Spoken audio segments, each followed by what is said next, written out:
দর্শকবৃন্দ, আমরা দেখতে পাচ্ছি মাঠের পর মাঠ পেঁয়াজ চাষ করেছেন চাষি ভাইয়েরা।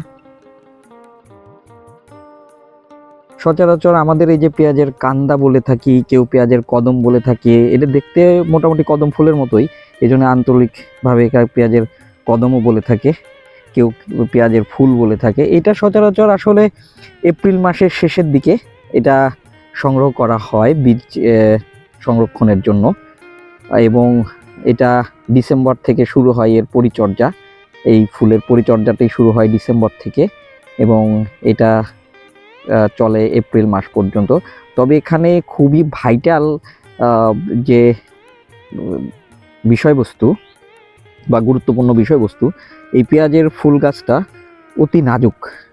বিশেষ করে পোকামাকড়, রোগ বালাই খুবই মারাত্মকভাবে সমস্যা সৃষ্টি করে থাকে। প্রতিদিন না হলেও একদিন পর পর এই পেঁয়াজের ফুলে স্প্রে করতে হয় এবং এটা সম্পূর্ণভাবে এসে দেখতে হয় যে পেঁয়াজের গাছ বড় হয়ে গেলে একটা সমস্যা আছে, বাতাসের প্রবলেমের কারণে এই কাণ্ডগুলা, দর্শকবৃন্দ, এগুলা খুবই দুর্বল থাকে। যেহেতু এখন